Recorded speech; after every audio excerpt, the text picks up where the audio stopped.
Dr. Nizar, we are live now.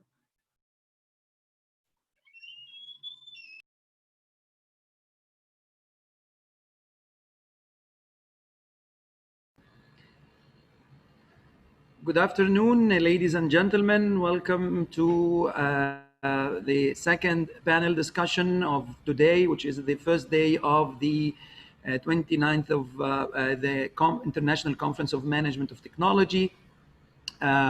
It's all about Industry X.0 and the digital world. We are really delighted to have our distinguished panelists today for the session.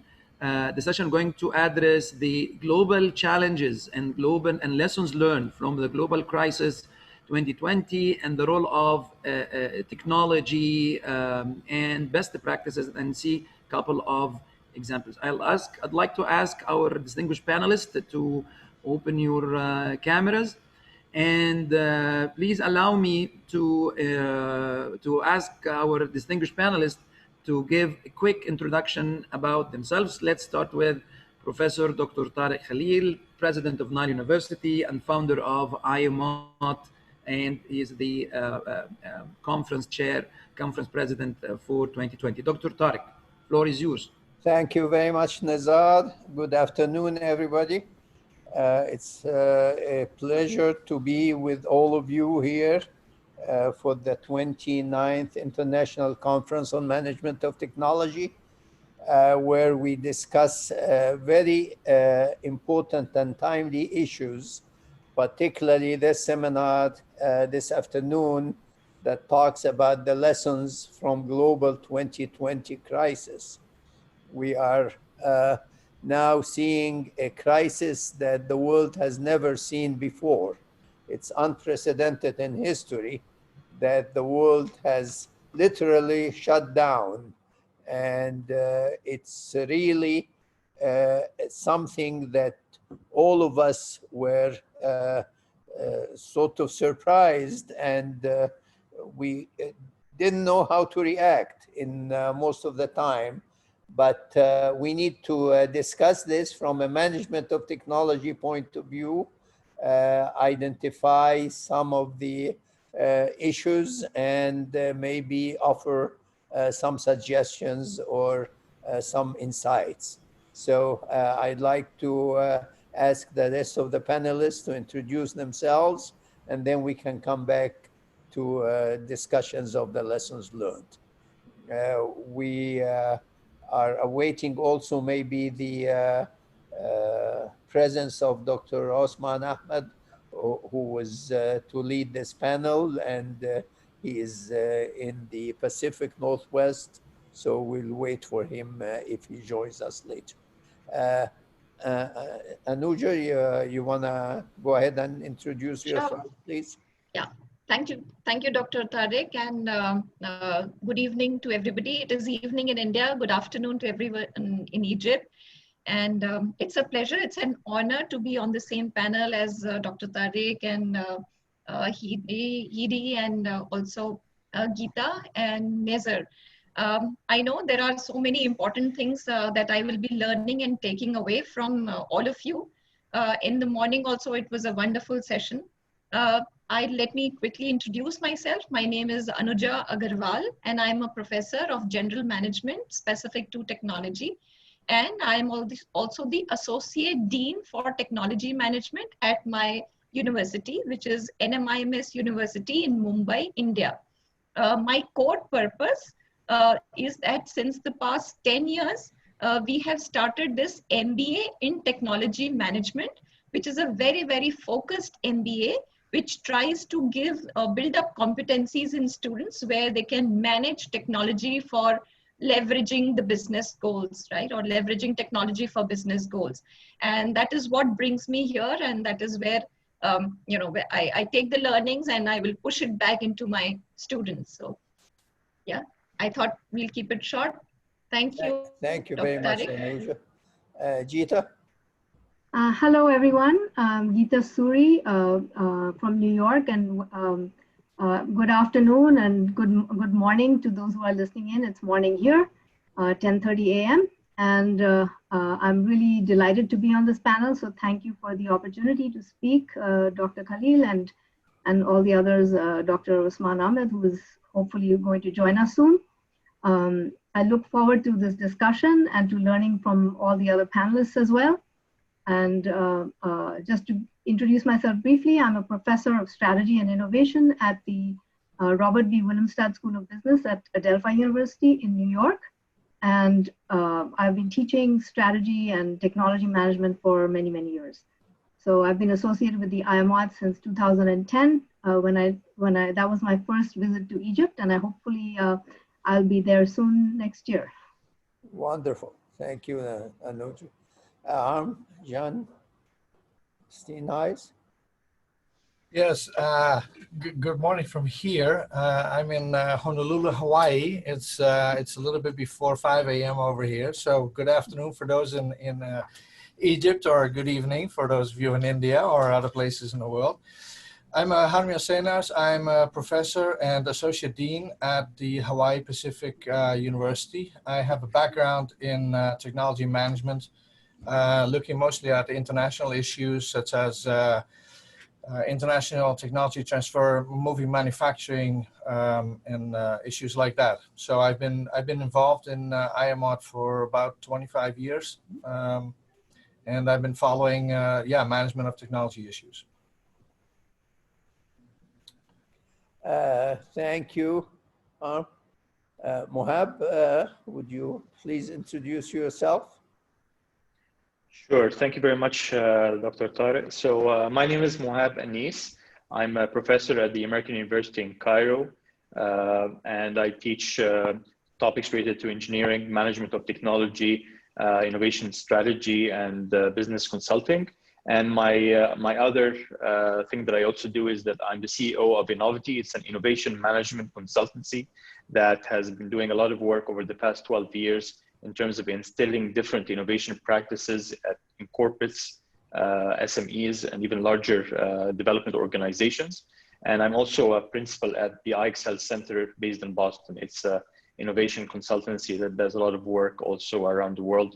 And I'm happy today to perhaps shed some light about some of the work that was being done over the past few months related to the global think tank that was established by the Global Innovation Management Institute to see how can we apply some of the new behaviors and new trends in the post-pandemic era. Wonderful. Thank you very much. Nizar, you want to introduce yourself too? Thank you, Dr. Tarem. My name is Nizar Sami. I'm a board member of the International Association of Management of Technology. My area of specialization in technology management as well, innovation and entrepreneurship. I've been working with Nile University for 10 years. I consider myself one of the people started with Nile. I started with Nile University back to 2005 when I started as a project. I've been working in the area of innovation and entrepreneurship, as well as technology management. I'm a visiting professor in technology management and strategy in a couple of universities here in Egypt. And really delighted to be with you today. Thank you, Dr. Tar. Thank you very much. Let me go ahead and get started in here to maybe kickstart this conversation. And I'm going to call on each one of you later on to give their views. The way we look at it now, we have a pandemic that literally shut down the world. And from a management of technology point of view, I am trying to equate this to a great extent to what we usually in MOT identify as the disruptive situation or disruptive technologies on business. In MOT, we talk about disruptive technologies all the time. We also call it sometimes radical change or radical innovation in here. So we have a radical change. Actually, in my book on MOT, when I talked about radical change in technology or disruptive technology, I put a number of issues associated with it. One of them is that usually the change starts outside the boundaries of the firm or the company or of the system.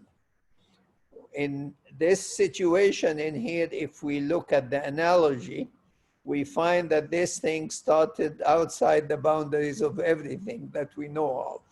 So there are always sort of similarities that occur in here. The second point I usually talk about is that they bring things that are drastically different from the existing practice. And obviously we see around the world around us that it's drastically different from what we used to do. And you can look at us in here in this conference, and we are in a virtual mode. We never imagined this. We ran more than 30 international conferences, and then it's the first one that we meet here across in cyberspace. The third point, usually, they trigger many innovations, and usually if a firm is working with radical innovation, they can bring innovations from different locations. And we can see here also that we have different innovations coming from across the globe trying to deal with this pandemic. And then the fourth one that I usually do in radical change, we talk about the create totally new industry, which in this particular case, it's creating a new world, a world X.0, as we call it, which means it's the world post the pandemic. So COVID-19 is running similar to what we do in management of technology in many ways. And it created major disruption. So let's find out what are the similarities, what can we expect, and what can we do? If we started to think outside the box, if you will, in terms of innovation, outside the boundaries, it brought in things that are drastically different from the existing practice. They changed everything that we do, whether we're talking about industry, whether we're talking about supply chain, whether we're talking about outsourcing practice, whether we're talking about trade system like e-commerce and the like. So you name it, there has been changes associated with this radical change or disruption. It's definitely triggering innovation in different firms and in different locations. You can see the race for vaccines around the world and the competition. So competitiveness is serious in this, and the race for competition is huge. And the winners will have also huge rewards. So what should be happening with countries or with companies and so on. So let's see what we do usually in MOT. In management of technology, we try to apply some things or lessons learned. So maybe we can borrow some of the lessons learned, and I'd like for you also to comment on some of these points that I will bring in here. We usually do foresighting and forecasting first of all, to see what's going to happen down the road, in the horizon, if you will. I happened to participate in a foresight exercise in the US more than 20 years ago. And some of the issues that were brought up included the global warming and the global changes of the environment, the cybersecurity issues, the change in the geopolitical systems. But one of the things that also came up was viruses, similar to the COVID-19. And the question is, if we knew that about 20 years ago, have we actually prepared ourselves well enough to deal with it?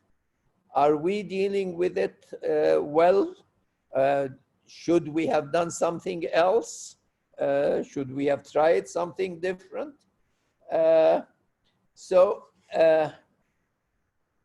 After we do our foresighting, we usually strategize.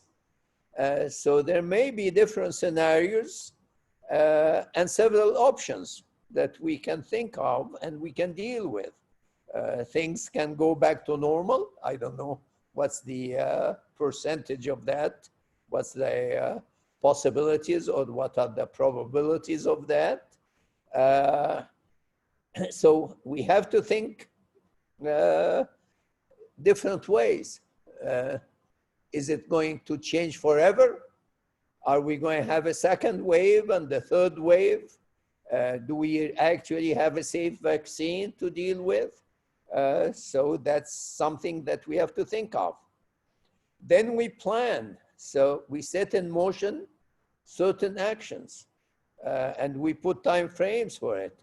What should be our planning horizon and what should we plan for? I guess that's something also we deal with. But one of the things that we usually do when we have scenarios like this is that we must also be agile because change will continue to be the only constant in life. Things will continue to change and we don't know what's going to happen. And agility and flexibility are certainly the way to go, particularly in corporations, in healthcare, in systems, in whatever policies that the countries do.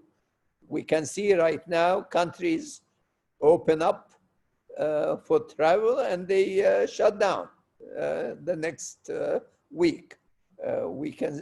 This is huge disruption for businesses, huge disruption for industries and so on. What do we do with tourism? What do we do with e-commerce and global movement of goods and services and so on? Then we have to bring in innovative solutions, things from out of the box in order to deal with. As certainly one of the things that we also deal with is to educate people, train them, train, retrain, and so on what to do, what precautions to take. So what did we learn from the COVID-19 in here? Well, in my view, the future is not going to be like the past. There is a disruption. So maybe some of you can shed lights on some of these things. We have to put all the resources that we can bring in, maybe a new model in production, in supply chain, in education, in entertainment, in financial transactions, in you name it in here, in personal interaction and communication. Are we always going to be communicating like this, where we can't touch people and shake hands and so on, or are we going to have to deal with something else in here? How can we be agile in government, in politics, in systems, in the research and development?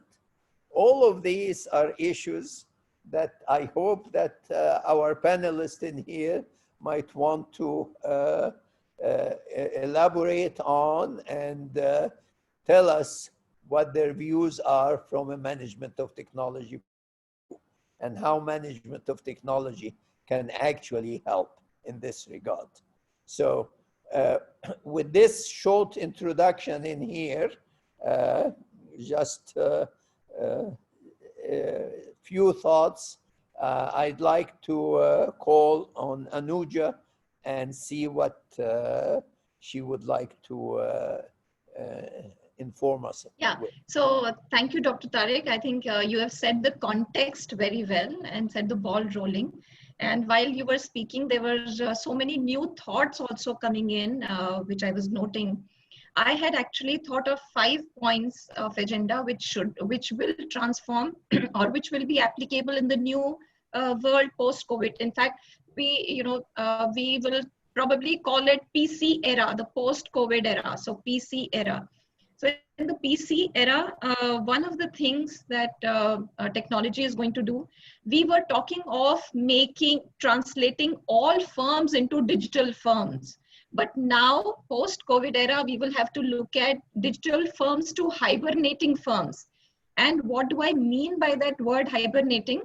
It is that capability or the ability of the firm to go underground when some unprecedented things happen, for which we do not have ready solutions. Which means you close down your apparent or over-the-top businesses, but during your hibernation stage, when you are not actively participating or doing business, when you are hibernating, that is the time to rejuvenate. That is the time to repair yourself. That is the time to look, to reflect on whatever has happened in operations, in quick operations in the past. And that is where the technology comes in.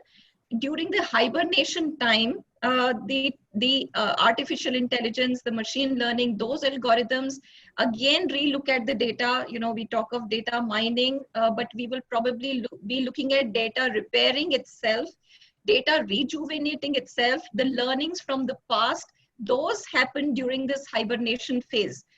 So this hibernation phase, when you are not apparently doing something, something more, like in during COVID time, we saw lockdowns happening everywhere. So that lockdown should actually instigate or trigger a hibernating algorithm, which will ensure that our learning from the past, the data that we have collected and the technologies that we have brought in, for example, a blockchain technology. This is the time for the machines and the professionals to really see whether blockchain has a future or not, and put simulations on top and see whether a simulated blockchain will work or not. So that's like an example. So the first point I want to bring in is, from digital firms to hibernating firms, use that time effectively to rejuvenate, to reflect, and to repair itself. And that's where the technology management comes in. The second point is we will probably have global products, but local services. Global products, because we want to have the best quality of products, looking at whatever new R&Ds which are happening in the entire globe, whatever the new thoughts which are coming in, and we club it together to create new products at a global level. But once the products are created, each geographical location should have a local service center, if I may, right? And so that will also, because we know that lot more employment is provided when you are giving local services, then you are serving your local economy, right? So global products and local services. Once again, this is possible only through technology, because when the products are created, the servicing will happen largely through managing those technological products in a much more sharper way, and the information flowing through. The third point is about global governance, but local leadership.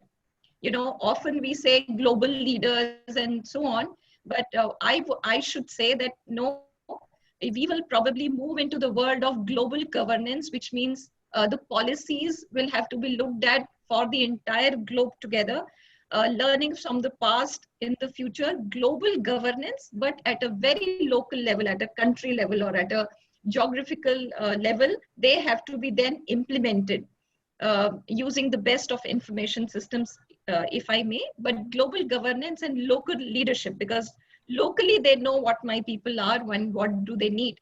However, the policies have to be, for example, they need to follow transparency, they need to follow integrity.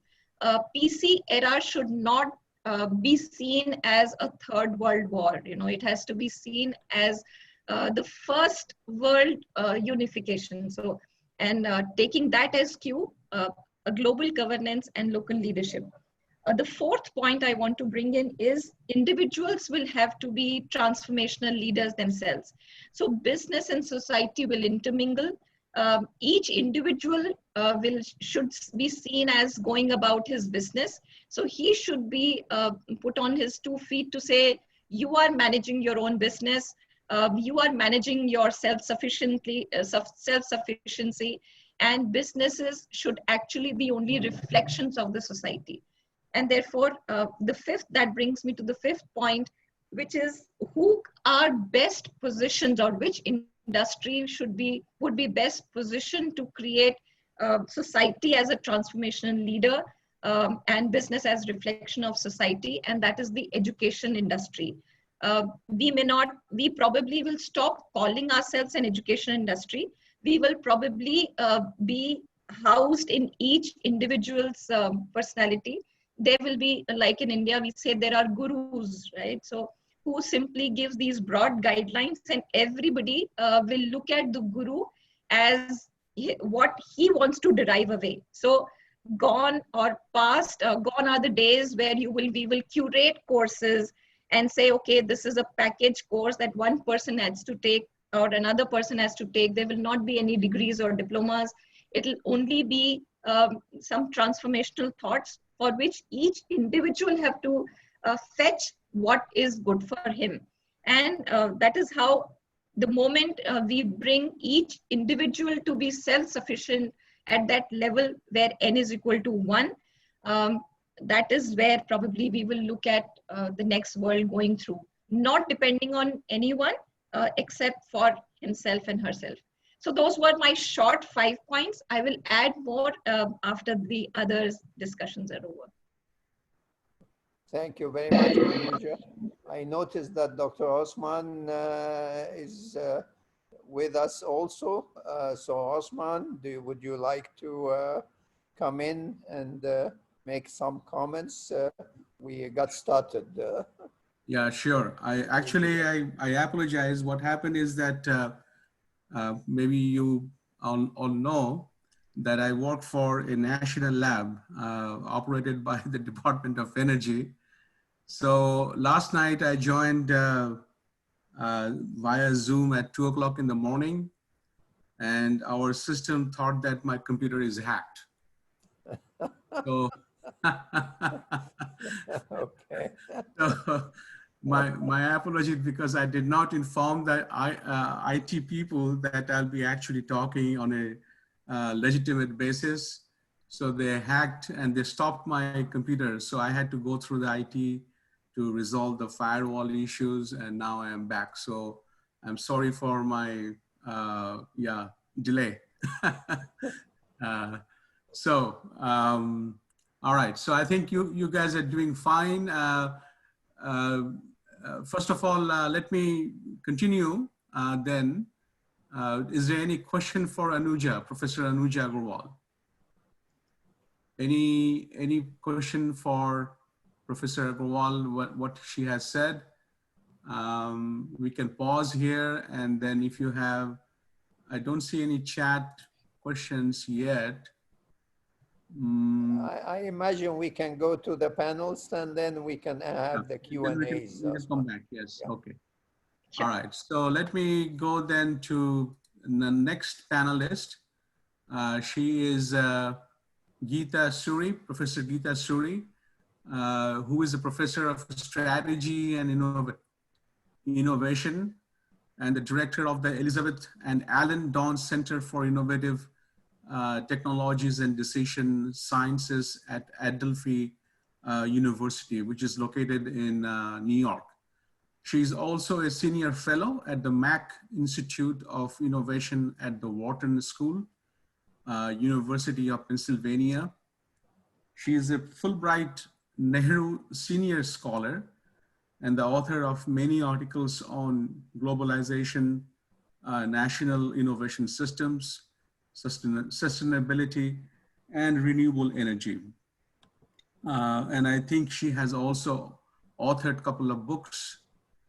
She has worked for the United Nations, Control, Data Corporation, and the Economist Group, and consulted with leading organizations in the USA and India. So without further ado, let us welcome Professor Gita Suri. Gita, it's all yours. Thank you, Dr. Ahmed, for that very generous introduction.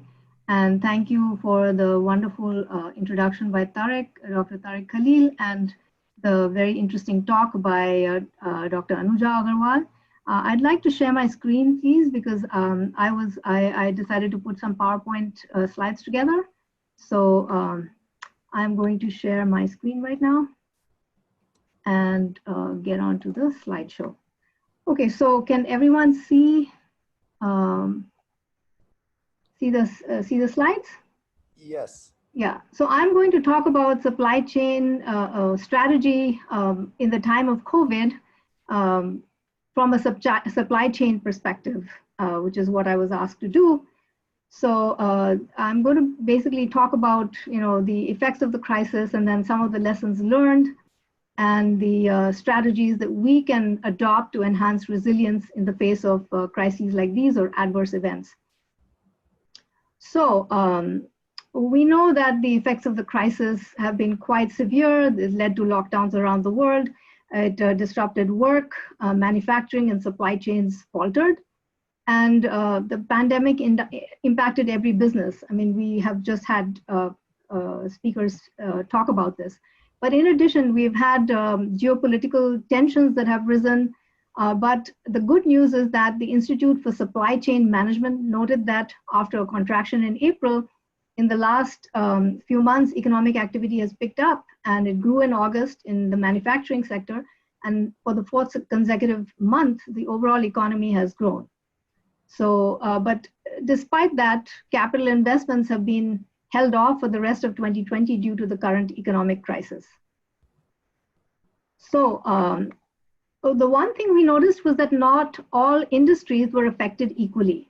So here's a list of reactions from a survey conducted by the Institute for Supply Chain Management, which is very recent. It was in September. The computer and electronics industry notes that watching COVID-19 situations in Mexico, Brazil, Philippines, and Hong Kong, there are high rates of COVID-19, but currently lines of supply are no longer impacted by COVID-19 related events. The chemical products industry says business is very good. Production cannot keep up with demand. Some upstream supply chains have issues, but they're doing okay. So the transportation equipment industry notes that the airline industry continues to be under great pressure, which we are all familiar with. I myself came back from India in the middle of June on a mission flight because there were no other flights available from India.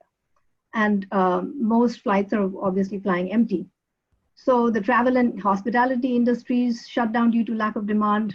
Technology companies and companies using e-commerce, unlike others, continue to thrive because of demand for their services, and also because they were already digital to some extent.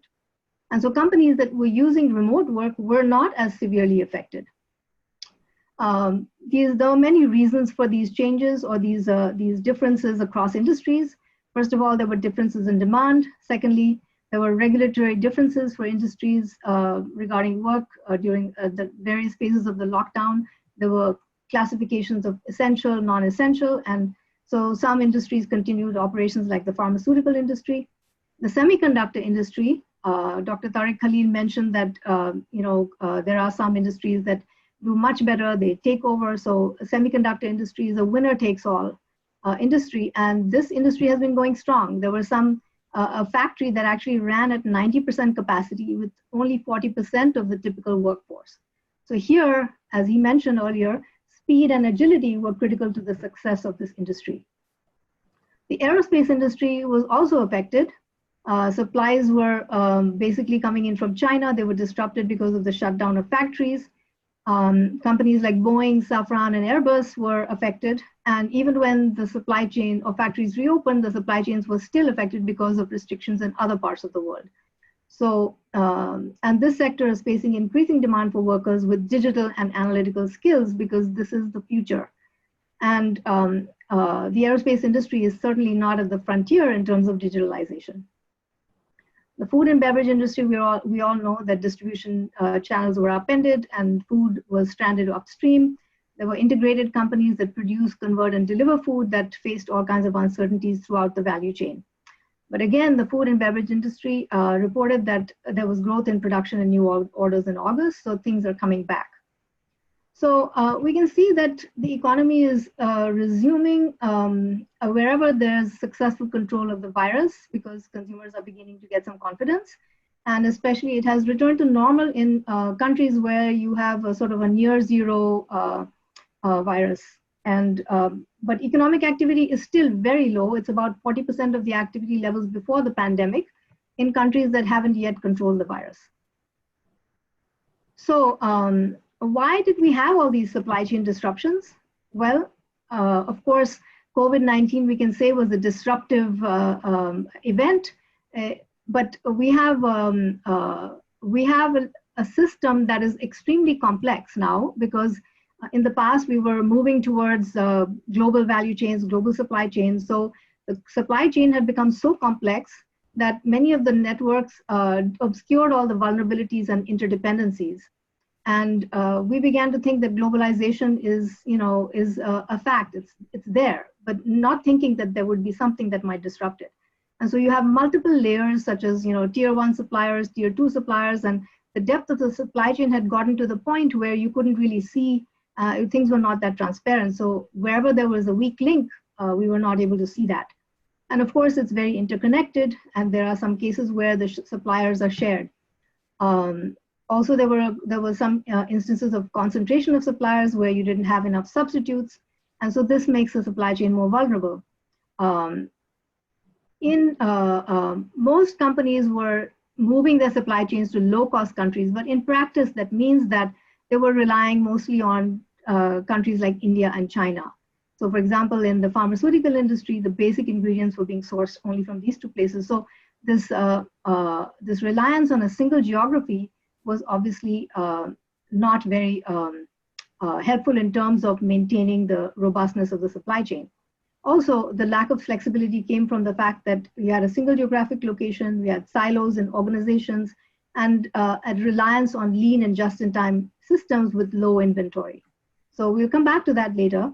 And then one can think that, well, in a global world, we should be able to move these value chains rapidly to another country or move it back to the home country. But these are highly capital intensive value chains, and they're hard to move because of the high fixed costs. So here are some of the sources of vulnerability, which I'm listing here. I'm not going to go through them because they're quite self-evident. So how do we think about this now?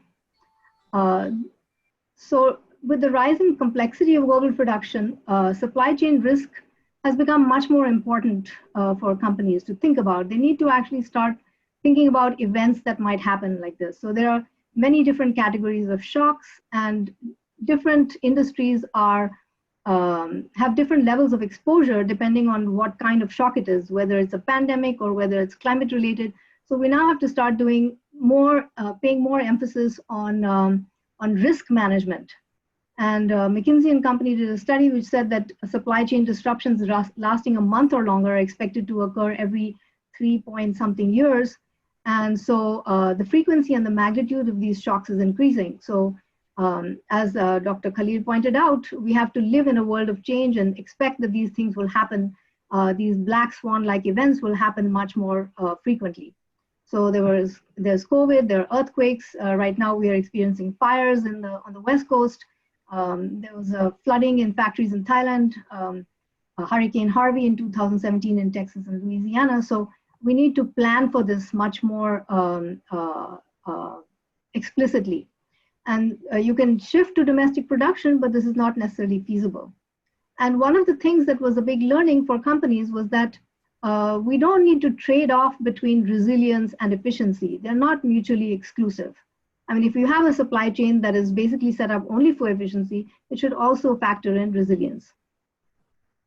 So since 2017, companies are no longer, 2018, companies are no longer relying only on, basing their location decisions only on factors such as cost. They're also looking for access to highly skilled talent. In some cases, the markets may not be in their own geography.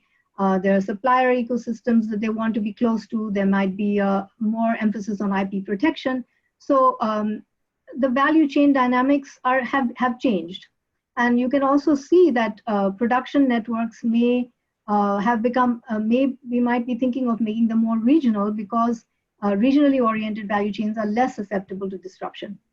And one of the biggest learnings was that supply chain disruptions can have a major financial consequence. And many companies can lose most of their profitability in the year due to a few months of supply chain disruption. So what I'm suggesting is that we take a look at how ecosystems in the natural world or industrial ecosystems think about resilience. In the natural world, ecosystems are resilient because you have diversity in species, you have a lot of linkages, you have an ecosystem that works in symbiosis. And so in industrial systems, we can think of this as diversity in types of organization or looking at how the networks are structured. And so I would like to suggest that we build in, just like in a natural ecosystem or an industrial ecosystem, we build in redundancy to provide this flexibility. And as far as linkages are concerned, we try to make sure that the network structure is more robust. So how do we do this? Well, we can enhance flexibility and resilience through distributed manufacturing by creating redundancies in the supply chain network, by adding more nodes and diversifying the network, including by adding local suppliers, a point that Anuja also brought up. We can also reduce the use of custom parts in different products by designing the products in such a way that they use common components. So then you have basically created, again, a certain kind of redundancy. And thinking about inventory as just maintaining it in a just-in-case fashion as opposed to only just-in-time. So just-in-case means that you have maybe local suppliers, you have some redundancy built in there. And then, of course, companies have, not all of them, but some of them have tried to help the suppliers because your network is only as strong as the nodes in the network.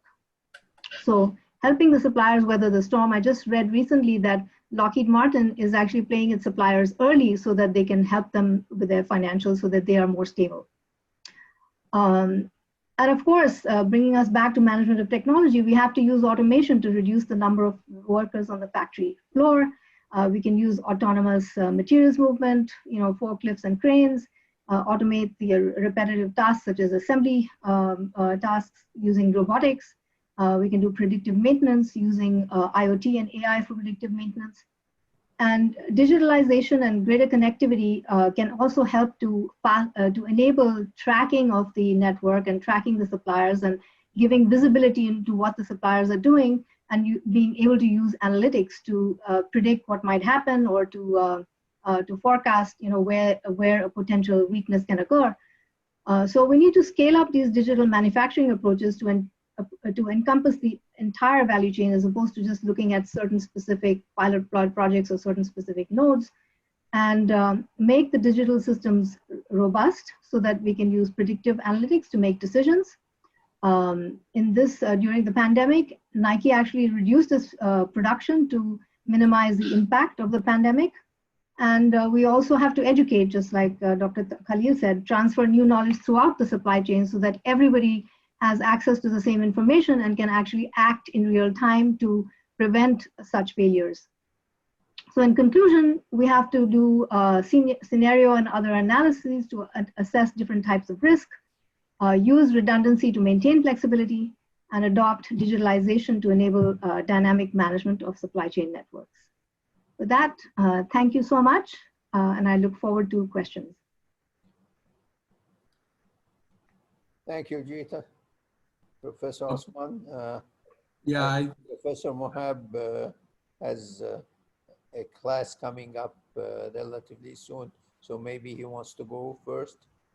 Sure. I think I just want to make a quick announcement that Mr. Ramesh Iyer, who was supposed to be here today, he had to drop out because of some last minute conflict with his schedule. He was supposed to come from India, Mahindra and Mahindra company, but he apologized. And as a result, we have another panelist, Professor Mohab Anis. So Professor Anis, if you can go ahead and talk on your topic. Sure. Yourself also. Sure. Thank you very much for the Dr. Osman. So I just wanted to perhaps touch base on a few things also that have been discussed so far, and to maybe to share a little bit of the kind of work myself and the Global Innovation Management Institute has been doing over the past few months related to addressing the challenges that exist in the business world in particular because of the pandemic. Let me actually share my screen so that it's clear to everyone. All right, so I think you see my screen right now. So this is the group of people that I have been working with over the past 3 or 4 months now. We come from different regions around the world, and we were part of the Global Innovation Management Institute. And the idea was to have a good look at the kind of impact that the pandemic had on different types of businesses, and to basically identify what kind of solutions are basically out there to resolve this situation. Some of these solutions have been specific to the pandemic or to the post-pandemic, but other ones were existing solutions, but were actually accelerated because of the behavior of people during the pandemic. So just as a quick intro, I think we're all very familiar with the flattening of the curve situation that most of the countries have been doing pretty well to make sure that the capacity of the healthcare was not at fault at any point, and social distancing has become actually a very powerful way of getting around this issue of flattening the curve. The problem with the shutdown that has occurred because in businesses was there's both an economic and a social component here. The economic one obviously is a lot of job losses, which eventually led to business failures, a lot of cash flow problems that existed. And from the social side, when people lose jobs, obviously there could be eventually social unrest that can actually take place. So the idea was that you really have to get back to business while resolving this whole issue of fear and trust that was quite problematic. Here we looked at it actually from a value chain perspective, that you have the company, and then you have customers on one side, and you have suppliers on the other side. And this fear and trust that has taken place because of the pandemic has actually created a problem with the dealing of customers, whether they would be cool with consuming certain products and services from companies, and the same thing also how okay are companies actually receiving certain goods from their suppliers. So what we basically did is that we started looking at the kind of behavior changes that have been taking place of people, just in a very, very simple way. But again, these would lead actually into some very, very important MOT or innovation principles that can actually be used. So we started seeing people, for example, saying that they don't basically want to touch any kind of surface that might have been touched before. We've seen people that they don't want to get too close to, to another person. People wanted to do certain things, and they wanted to go to certain places without actually going to that place. And we have been hearing a lot of people saying, well, we're not really sure whether this product or kind of food that I want to consume is actually certified clean.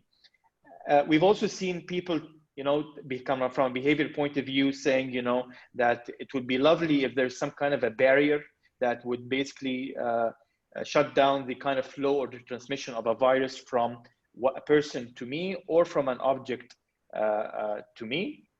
We've also seen, again, behaviors such as, people saying, they really cannot stand crowded places anymore. They don't want to be at the same time, the same place as people, and so forth. So the idea was that we started looking at these different behaviors, and for every one of these behaviors, we started looking at what kind of solutions can come from that. The problem here is that some of the solutions that were suggested to people in the industry, a lot of them were very culturally insensitive, such as saying to people, please stay 2 or 3 meters away from each other while you're eating, or they're not practical, asking people to be 2 or 3 meters away from each other, standing in the line, which makes this line endless, or it's basically not economical anymore, saying, people keeping a seat in the middle just to stay away from each other. So the point here was that it was very important for the business community to start to come up with solutions that are sensitive, culturally sensitive, practical, and most certainly economical. And that's why we basically came up with, from the observations that we saw from the behavior of people, and by also looking at what other people have been publishing, we came up with 10 principles that we think that they really consolidate the kind of behaviors that are happening for people. Principles such as things like decentralizing your operations, things like do-it-yourself, protective barriers, certified clean, touchless, time segmentation. I'll talk a little bit about that in a second, using paperless and disposable concepts. And all these principles at the end, they really allow you to break the kind of fear and trust that took place between people, consumers, and businesses, but most importantly, allow the business to redevelop the kind of product and service it had to create kind of a competitive advantage, or maybe just completely change the business model altogether. So just to give you a feeling of how these principles came about, as again, the source was looking at the behavior of people, and then looking at how could this behavior of people can come up with a principle such as decentralized operations, which is the idea of you don't have to do everything at the same place physically. So you can basically decentralize your operation. Instead of having, for example, a certain place for people to get healthcare, you can create external clinics. Instead of going to a gym, the gym can actually come to you. Again, this is decentralized operations. Instead of leaving your equipment at the gym for people not to use at all, maybe you can rent these equipment. And again, that's another kind of decentralizing of the operations. Even in government, I mean, I know that this has been going on for a long time, which is the idea of creating kiosks for people to use. Again, this is an example of reducing the kind of congestion in a certain physical space, and therefore looking at decentralizing operations. So every business, and this is something that we actually consulted a number of business on, look at the kind of operations that they have presently, and we ask ourselves, each one of them, how it can actually be decentralized. Another one which has been quite popular, and we're really not sure whether this is going to be a continuing principle that people will be continuing to do or not, is the concept of do-it-yourself. Again, whether you're doing to kind of limit the interaction with companies like do-it-yourself kits, they're doing even hospitality, you're doing your check-ins on your own, and even in beauty salons, there are a lot of do-it-yourself hair cutting that has been taking place. Another principle is protective barriers, which is again the idea of seeing what kind of form of barriers can be created to limit the transmission of viruses. We've seen that in transportation, in retail stores, or even when you're talking about things like hygiene hooks, so that you can actually, instead of actually touching the actual knob, you can actually use these hooks as a protective barrier against the transmission of viruses. So again, it's a very powerful principle that when you start applying it on certain products and services, it can be quite unique. Certified clean is another very important principle. We've seen that certified clean does not necessarily mean clean as people, or sorry, as food. It could also mean as clean as people. So we've seen, for example, in the people who deliver food to your home, they are actually monitored either real time or at the point of leaving the restaurant for their temperature. And from the mobile application that a customer ordered the food from, he would actually be able to know whether this person who's coming to his doorstep has any kind of fever or not. Time segmentation is also a very important principle here that we've also been looking at. Time segmentation meaning that you don't have to go to a certain place at the same time of others. So we've seen banks basically having applications where you can actually book your appointment prior to going to the bank. Instead of going to the bank and taking like a ticket and waiting for your turn, you can actually take that ticket online. And that took place even in retail stores when they allocated the first hour for elderly people, if you remember, from 8 to 9 a.m. So again, it's this idea of revising and relooking and revisiting your product and service to actually account for this very important time segmentation principle. Touchless is a very important principle. Virtual and digital has been going around like for a lot of things. Even conferences, as we're having it right now, has become virtual. Disposable concepts, paperless concepts, again, for the idea to reduce the money and the paper kind of touching and in your daily transactions, again, a very, very important principle. And finally, robots. So the idea here is that we looked at these 10 principles and that came from human behaviors. And what we did was that when we were trying to consult and to help companies, what we did was we looked at the company, as I mentioned, as a value chain. So you have customers on one side and you have suppliers on the other side, right? And we take one of these parts of the value chain, let's say customers, right? And let's take a restaurant as an example, right? So you break down customers, suppliers, and employees in terms of different personas. So customers, you can have Maya, who's going to be eating in the restaurant. Hani, who's going to be picking up something from the restaurant, or Ziad, who's actually going to be staying at home and he's waiting for food to be delivered to him. Those are three different personas. Employees are different personas. The chef, the waiter, someone who cleans up. And even the suppliers are different personas. The people who supply food versus maintenance and base and laundry. So what we did when we were doing our consultation that I think it might interest you is that we picked one of these parts of the value chain, which let's say is the customers. We have these three different personas, and you pick one of these personas, let's say eat in Maya. And what we did is that we did a mapping exercise to what Maya would typically do. It's like a journey. It's like a stakeholder journey. Yeah. Sorry, I think you have only a couple of minutes. That's all I need. That's all I need. Sorry for the interruption. That's all I need. All right, I'll give you actually 1 minute.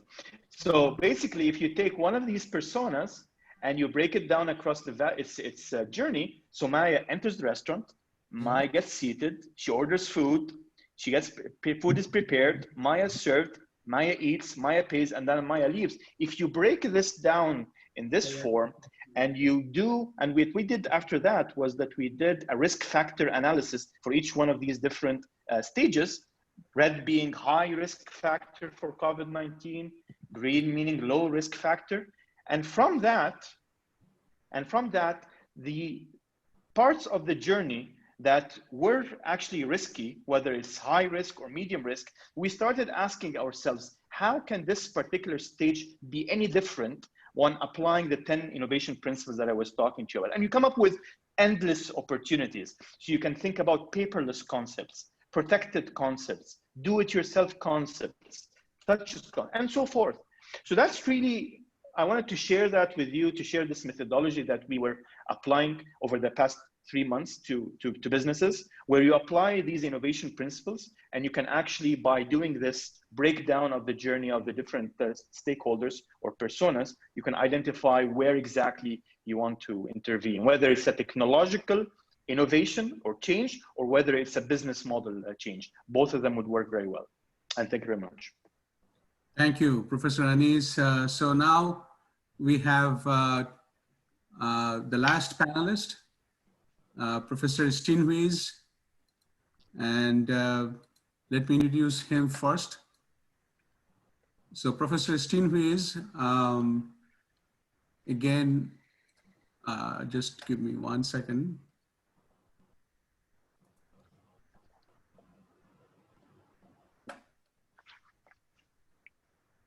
So Professor Steenhuis, he's a professor of management, International School of Business at Hawaii Pacific University in Honolulu, a good friend of mine. He also serves as the Associate Dean, College of Business from 2018. He has authored many publications and serves editorial board of many journals.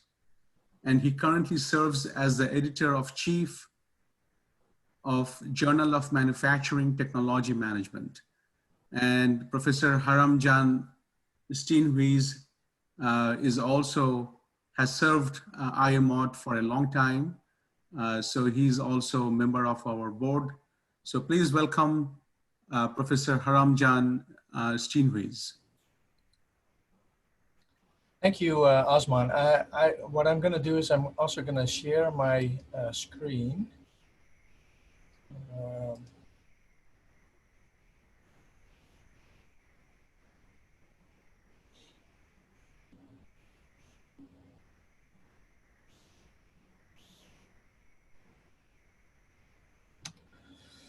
And basically what I have is a little bit complementary to what people have been saying before. I'd like to talk a little bit more about the manufacturing or production side and how it's been affected by this global pandemic. And in order to kind of get an understanding, I think, of what has gone wrong or why we have these problems, I kind of like to think about it in terms of strategy.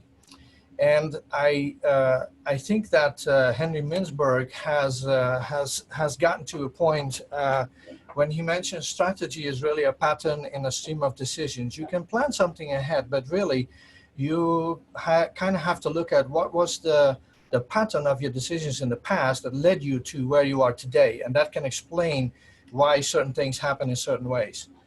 So that's one concept, it's a pattern of decisions. And the second one, this is from Slack and Lewis, when you look at manufacturing or production, the way that operation strategy works is it's a linking of decision areas that fall under the operations purview, let's say capacity, supply network, etc. And then you have the demand side, which relates to quality, speed, dependability, etc. So there's the linking of those two things. And again, going back to the previous, the companies make decisions on the decision areas and operations. And there's a pattern for that, and there's a reason for that. And if you look at the pandemic, what happened is there was quite a change in demand. So obviously the companies are not ready for that because it's quite a drastic change.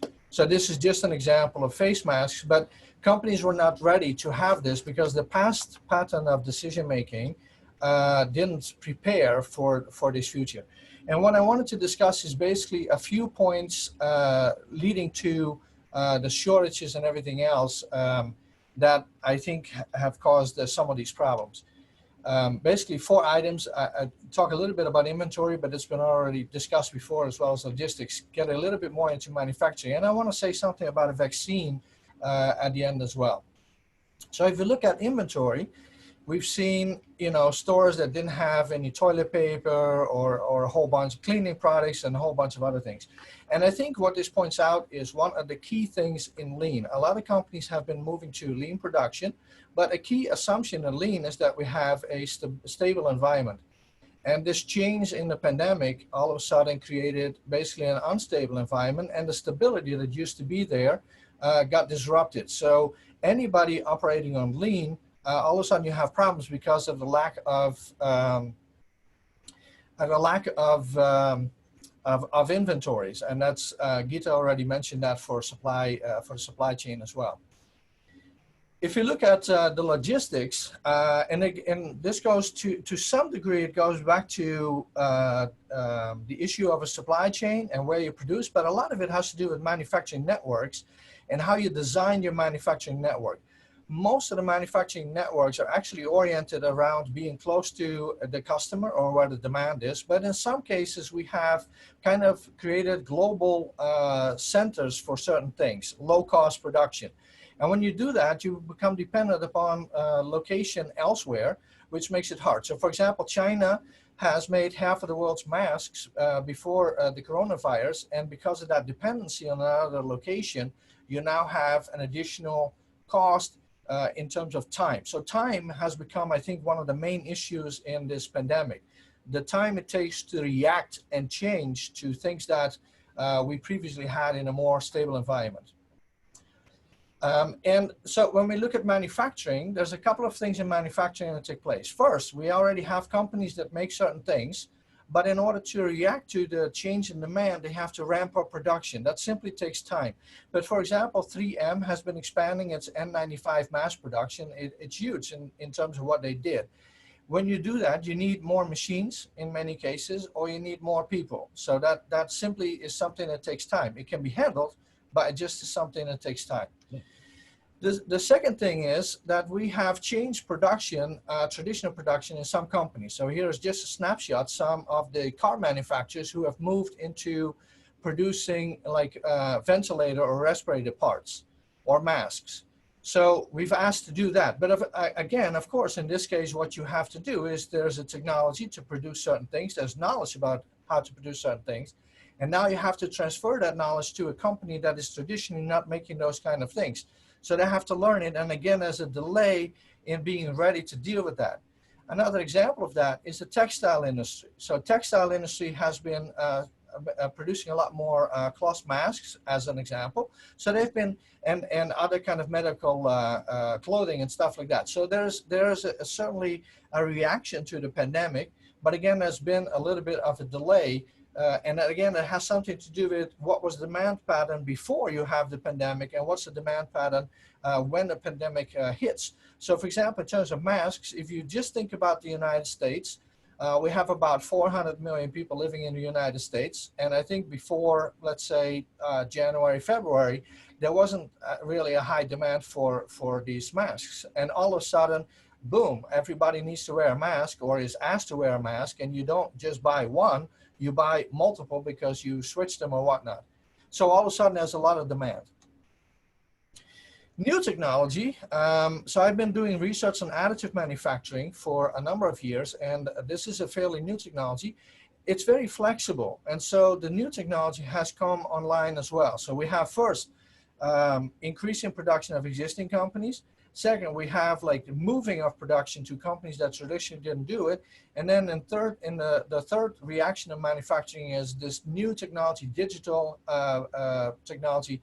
And so, for example, this is from Carbon, a company that's based in California, who has been helping to produce all kinds of different items. The upside of this is that this technology is extremely flexible. The design is easy, it's digital, and you can fairly easily produce different things. So then one example here is the swabs for testing. Another one is face shields, but the technology can be used in many different ways. So this is one of the advantages of additive manufacturing that we've seen, and the reaction to help along different production.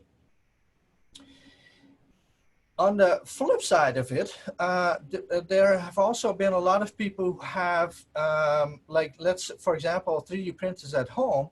And so you have distributed manufacturing, and it led to all kinds of designs, innovative behavior and designs coming from all kinds of people. So doctors invented new kinds of tools like, scuba dive or diving, snorkeling masks being used for respirator purposes and stuff like that. But there's a disadvantage of that. So one is, in some cases, they've been threatened with legal action.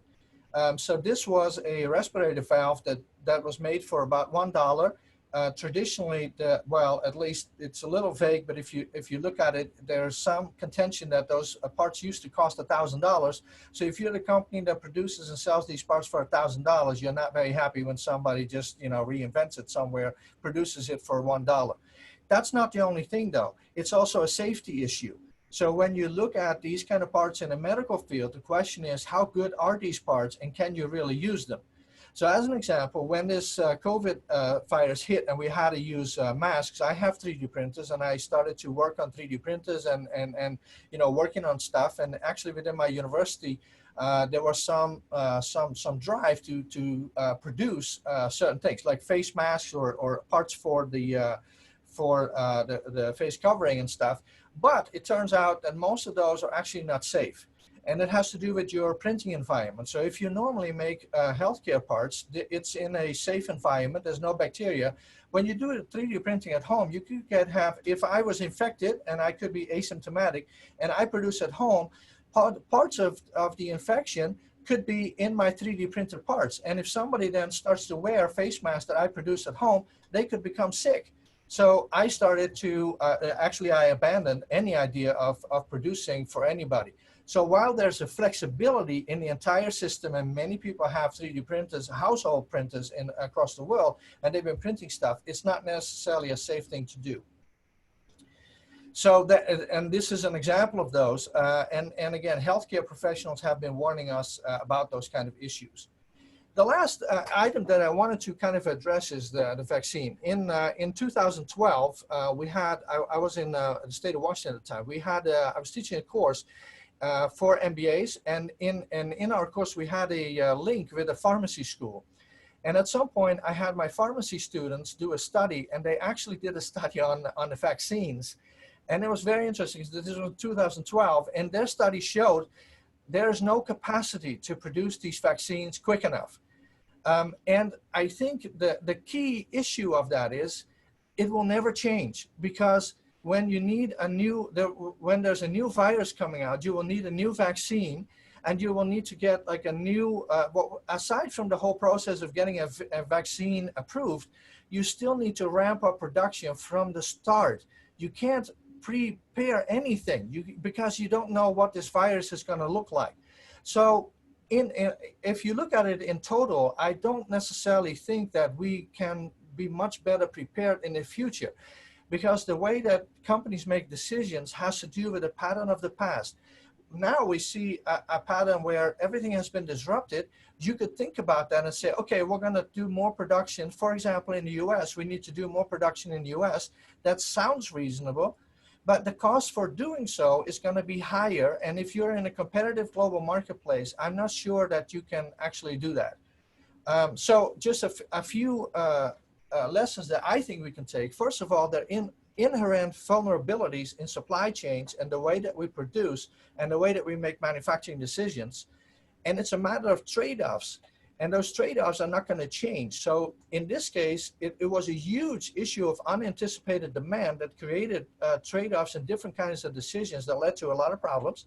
But again, most of those we can handle. It just takes a lot of time to handle those. And I think I'll just end it right there. Okay, thank you, Haramjan. Excellent presentation. Sorry again, I missed the introductory portion or the talk from Professor Khalil and Professor Anuja Agarwal. So is there any question for the panelist, number one? I have one question, Dr. Osman, if you allow me. Yes, please go ahead. Thank you. My name is Mohammed Azam. I'm a IAMOT board member, and the question to the panelists, are we prepared for this great inflection in humankind? Do the people have the digital skills to cope with the digital new form or the digital reinvention of our life? For example, we are talking about distance learning, we are about using technology in education and so on and so forth, while 40% of the students all over the world, they don't have either a computer at home, internet at home, or a quiet place to study.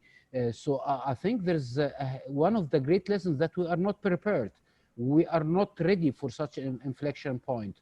The digital divide is an issue even in developing nations. For example, the United States, the largest economy of the world, people are in rural areas and many poor states. They don't have such luxury of having computers and internet in some areas. So I think one of the great lessons is the digital divide is something that we need to consider it seriously. The question here, how we can overcome the challenge of a digital divide on a global level to be able to work according to the new norm post-COVID era. Thank you so much. Anyone who can take this question? Any panelist? Well, let me try. I don't think we are prepared. That's the problem. And that's what I was talking about when I mentioned 20 years ago, we were predicting viruses to hit quite a bit. And we haven't prepared enough. As you have heard this morning, for example, from our Baroness, Dr. Minouche, that even Europe has about 12% digital potential and capacity. And the US is about 18%. So let alone where Africa is and where some of the poorer countries are. The digital divide is increasing in my view, and it's problematic. And we are also very ill prepared in some countries for the issues of socialization. That's the lack of social systems to deal with a pandemic like this in terms of protection, whether it's healthcare or whether it's any other types of protection, similar to the social security, let's say in the US. Here people, for example, if they don't have work, there is no social net. So the social net is very important. So there are so many issues that I think the world is not prepared for. And that's why we need to work very hard at this because we don't know what the future would look like. And digitalization obviously is going to continue to happen, but do we have the infrastructure for it? Fortunately, now we can communicate like this, but there, as you mentioned, there are areas where people don't even have electricity and they don't have internet, and or the internet connection is very poor, and they don't have a PC, let's say. So I think we need to work hard at that. I don't know what the other panel's point of view. I think we have some other questions, Tariq. So let me go to them. I think Narmeen Hazaz has asked a question to Gita, and the question I'm summarizing in a very short way. What is the trade-off, or how do you deal with the trade-off between providing redundancy by having more inventory and the cost in order to provide resiliency? So cost versus need for extra inventory. Gita, you are muted. You are muted, Yes, of course, it's going to add cost. I mean, it's the same trade-off that multinational companies or transnational companies make between centralizing global production or making products in every location to suit the local market. So similarly here, I guess to avoid any kind of pandemic, I suppose you would have to do more analytics to figure out exactly how and when to plan for something. And you might have to also maybe include some local nodes in your network so that you don't have to rely totally only on something that's geographically distant. So I would say a lot of different things, and it's a question of, can you live with that, with the added cost, or would you rather have a complete shutdown of your business and lose, maybe 50% of your profits in a given year if you have a really bad pandemic.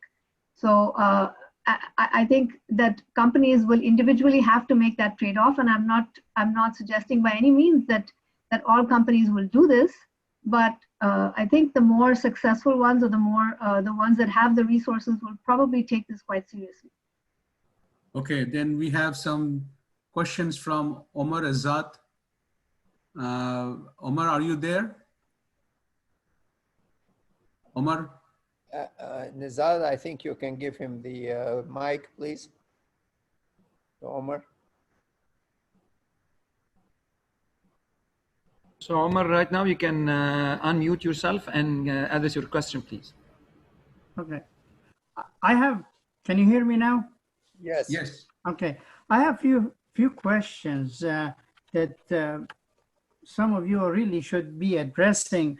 Like, for example, for small businesses, we're saying always that small businesses are the backbone for any nation or any industrial nations.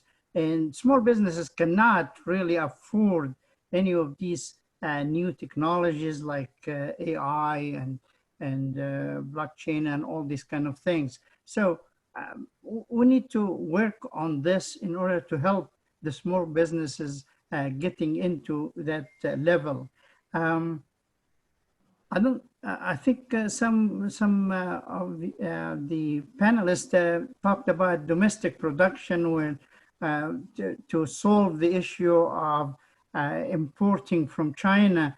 I don't think domestic production will solve the issue. I think we need to really find the vaccination and drugs to solve the problem, and then get back to normal, because supply chains are not really the problem. The supply chains are willing to work, and also the logistics are easy to send the material over the whole world. Another point that was raised about just in case and just in time. I don't think just in case is a replacement for just in time. I think just in time is a good concept that we suffered a lot until we got it to work, and we should not throw it away, but we should look for other means to come up with low inventory and to help the industry. Dr. Anis talks about great ideas of how do you solve issues, but these ideas are in the transition period until we have the vaccine. But are they really long-term solutions? I think I'm going to stop here. Thank you. Thanks, Omar. Anybody who wants to respond to Omar's question? I just want to clarify that it was not just in case instead of just in time, it was both. So you would have to include some other solutions, and just in case is, to take care of crises like this. But in general, yes, I also mentioned in the presentation that we are not saying that it's very easy to change these global supply chains. And I don't think companies should do that, because they are taking advantage of the situation. They have markets in other countries. It's not very easy to change those global supply chains, and nor should companies just wholesale dismantle them. That was never the suggestion. Okay, Nizar, you have a question from Facebook? Yes, I received a question from the gentleman saying, are there any differences between digital, intelligent, and smart manufacturing? So I would like to answer this question. Differences between digital, intelligent, and smart manufacturing. Maybe I can answer that question to the best of my ability. So actually, they are synonymous. It depends on how you define your smart manufacturing or intelligent manufacturing.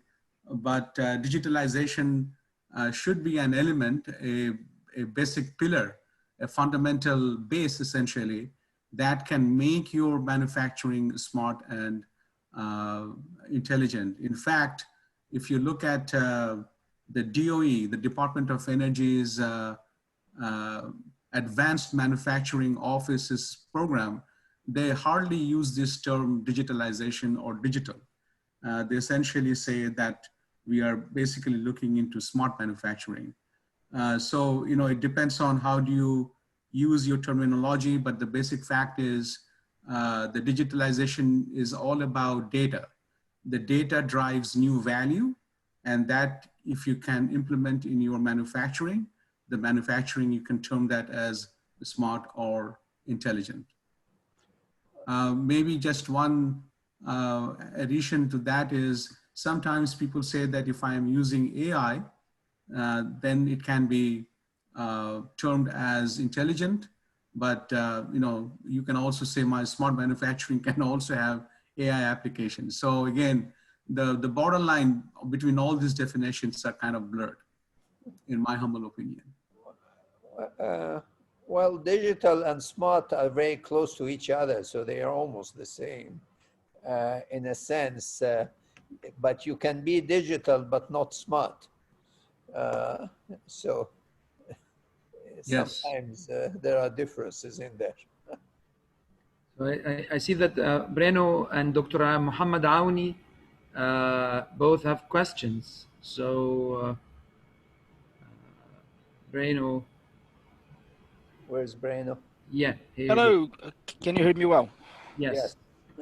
Oh, well, thank you very much for this wonderful panel. I think has been very provocative issues. Yeah, I have, in fact, a question around trade-offs as well.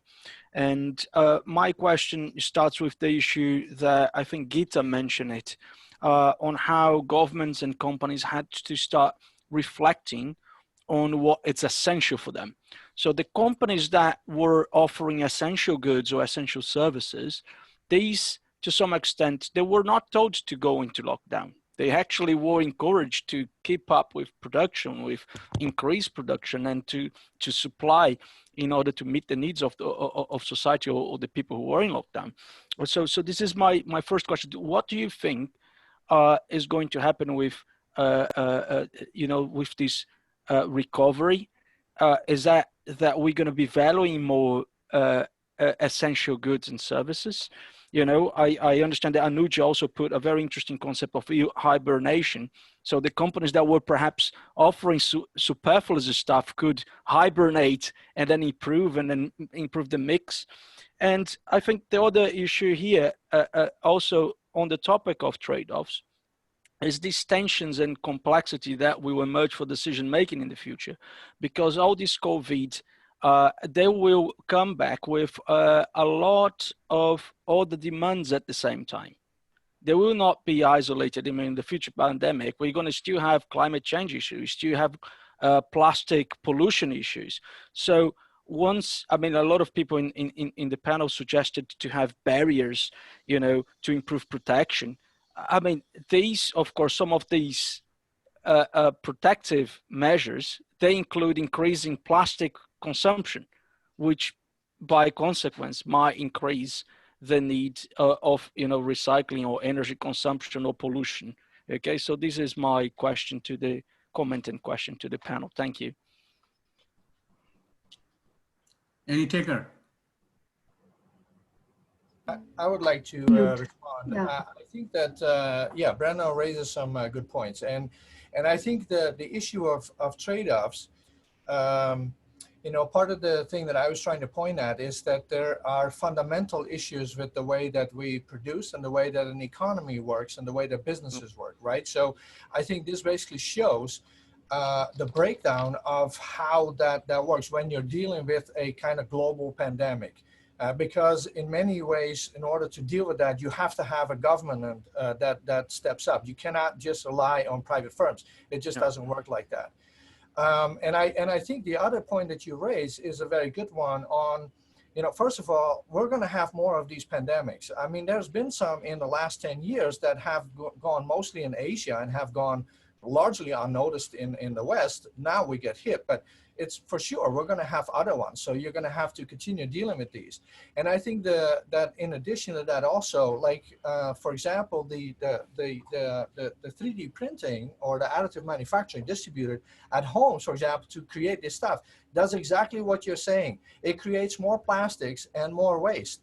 And just as an example, here in Hawaii, we have new rules that were imposed or are going to be imposed shortly, where companies, restaurants, takeout restaurants are not allowed to use styrofoam anymore. So we used to get like a white styrofoam box with the food in it, and they are not going to be allowed. We're going to try to get rid of straws. So those two things, again, seem to be contradicting each other. I don't have a solution for that, but I do think that, yeah, these are challenges for us to deal with in the future. Now, on the straw side, for example, I know my daughter, for example, both my daughters, they have metal straws. And so they take the straws with them when they go somewhere, and they never take a plastic straw, and then they use that. And maybe that's the solution for food, for takeout food, that you bring your own plate or box and get it in there. I don't know. I think there's going to be a lot of market opportunities. I would like to make one other comment on a previous question, because I think that while technology is very helpful, there's also limitations. From an educational perspective, my school found that our students are not really interested in online learning. That's not the type of school we are. And so while we are dealing with a situation where we have to go online, a lot of people don't like it. And it's not the same as personal interaction. Maybe the technology can get there at some point, but it's not there right now. And I mean, see that we're all on the screen. It's not the same as sitting in front of each other, being able to shake each other's hand and have like a real conversation, right? So I think the technology still has a long way to go before we can actually, have technology in a way that it almost takes place of, the stuff that we normally do without the technology. Thank you, Ramjan.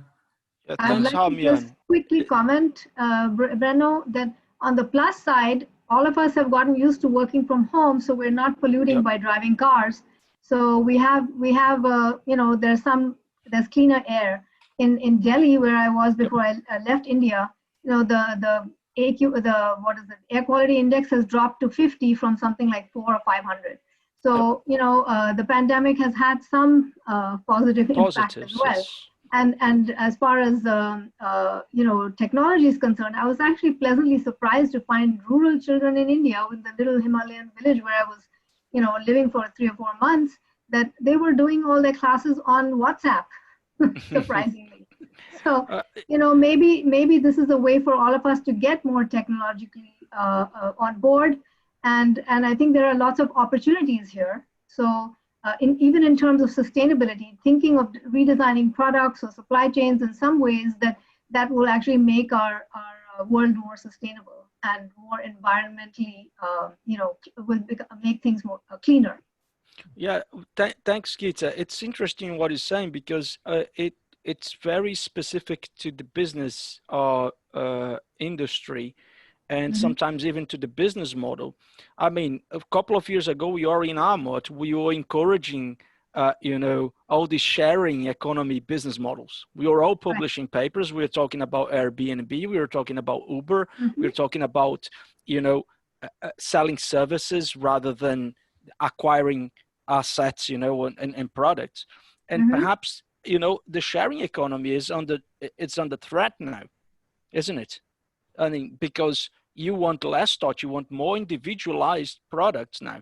You don't want to be sharing, like co-working offices had a hard time in the UK and in Brazil, as far as I'm concerned. They had to close up because one of the strengths of the model was to reduce the cost. But if you need to clean up the whole desks and computers and all the, the door handles, then of course the cost of the business model goes up. The cost structure changes. Right, that's true.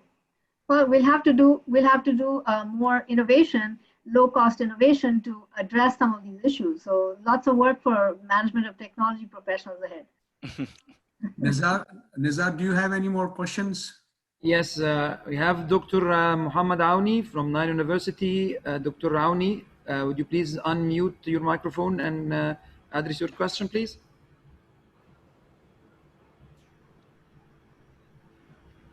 Dr. Auni? Well, Yes. thank you very much for this very interesting session. I'll start by adding a sentence to what Professor Tare said regarding that digital need not to be smart, is that smart need not to be digital. So this is the same. I mean, really, we need not, we don't tie smartness by digital. Anyway, well, I'd like to just comment on what Professor Gita and Professor Anis said. Professor Gita said regarding the enhancement of supply chain that one of the suggestions is to use automation. Supply chain is one of the activities that has considerable workforce, and use automation means that layoff or more workshop. Professor Anis touched that social aspects and poverty, but even though the solution he put, or most of the solution he put, brings the people more lonely, that's working together separately. Member of community will be separated. God created the earth and created every creation in groups. You see, all the creation is working in groups, in families, not separately. For creation of life, when created the life, that was the reason. So what we need actually is more innovations to solve this question. I don't have it in mind, but more efforts for innovation solution, and we think out of the box. Out of the box, meaning that we would like to have the community together. You know what UK did, the British people? The British people during lockdown, people didn't go out. Then what happens is that when they opened the lockout a bit, no one went out. So they were very afraid that this will be the habit. So what they did, they issued an act that during August, all the restaurants will charge 50% for anyone to eat in this restaurant, and the government will pay the extra 50% for even Wimpy, if we take a sandwich from Wimpy, even so, not necessarily sitting. And in the same time, the restaurant would make sure that they are not very close to each other. So because they were afraid that what we are talking about now, anything we do, we'll do it separate in home, or we do it ourselves, or do it, and then we separate the society. So this is what I just would like to. Pandemic will not last forever. Pandemic will not last forever. This is history. We don't know how it will end at. Like it will not pass forever. So we need a smart innovation ideas. Thank you. Nizar, I think we have exceeded our time, right? I think Anuja, you have something to address. Yeah. Yeah, just probably one little point. I've been waiting. So I was wondering, we talk of innovations and quick innovations. It's also important to say that we go back to our original definition where technology came from. It came from technique. And technique used to be very, very personal to people. I have a technique to cook food. I have a technique to live my life. I have a technique to take care of my health. So if we could, this post-COVID era could actually push us back to the original definition from where technology came from, which is technique. I think we will be looking at super localization at an individual level, and we will then create techniques which suit ourselves in our context. That's the only thing I wanted to put. Thank you. Thank you. Okay, I think we have exceeded our allotted time by almost half an hour now. Yeah. And again, I apologize for this morning's glitch. which is actually a good example between, or shows the difference between the intelligence or smartness and digitalization. So my laptop is a digital product. It's cloud-based, given to me by my company or my organization. It's a highly secured and sensitive environment where I work. So it's all digitalized, right? But the application of that digitalization did not really work this morning because it assumed that I'm not supposed to actually talk to anybody at 2 o'clock in the morning via Zoom. So that must have been, my laptop was hacked. But if it was smart, then it would have been actually found out that for last few months or lately, like a couple of weeks ago or a few days before, I was heavily used IAMOT, Zoom, emails, and this activity.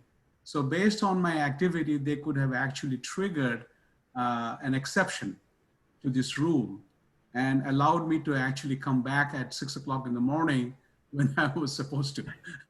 So that's a good example, just to make sure. Now, secondly, I just wanted to have maybe 2-3 minutes that I wanted to share with you that I could not because of, again, I missed my time in the morning. So I think we all failed miserably in imagining. We have stopped imagining about the future. You know, at one point, there used to be a coined phrase, Imagineering. So I think the schools need to really think about that.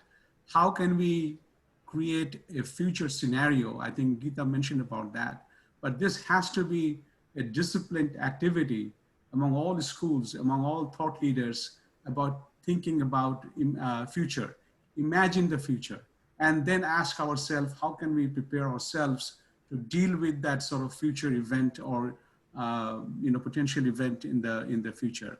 Bill Gates talks about that quite a lot.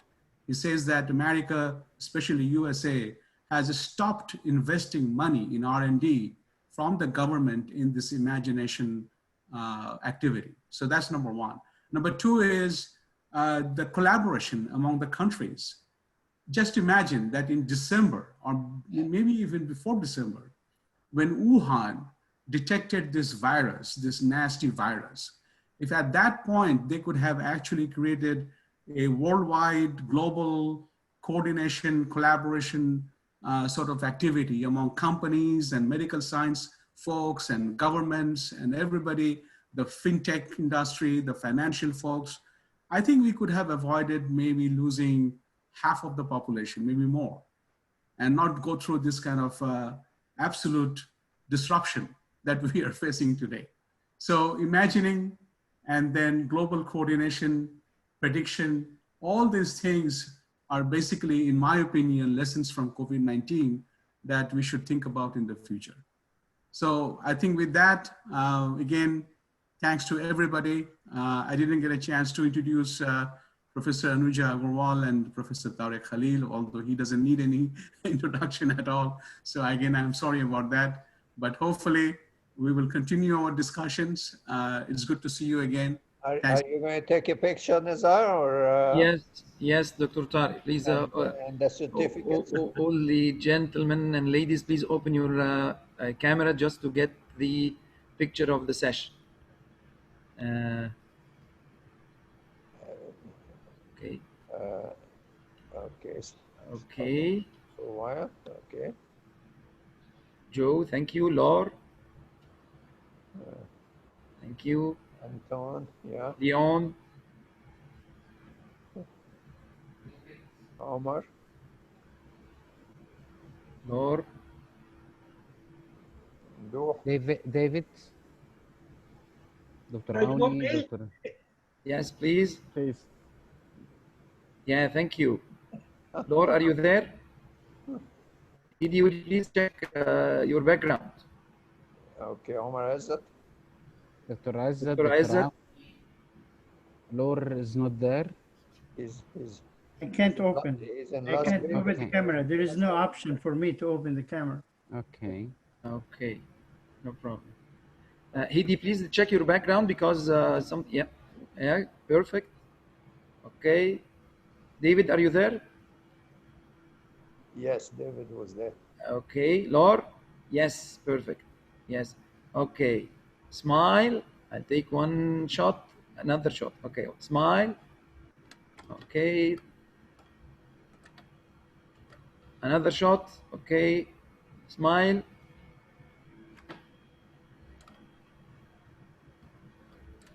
Okay. Thank you very much. Hidi, you'd like to handle the certificates? Yes, Dr. Osman. Yes. Well, I think Thank you. Thank you, Dr.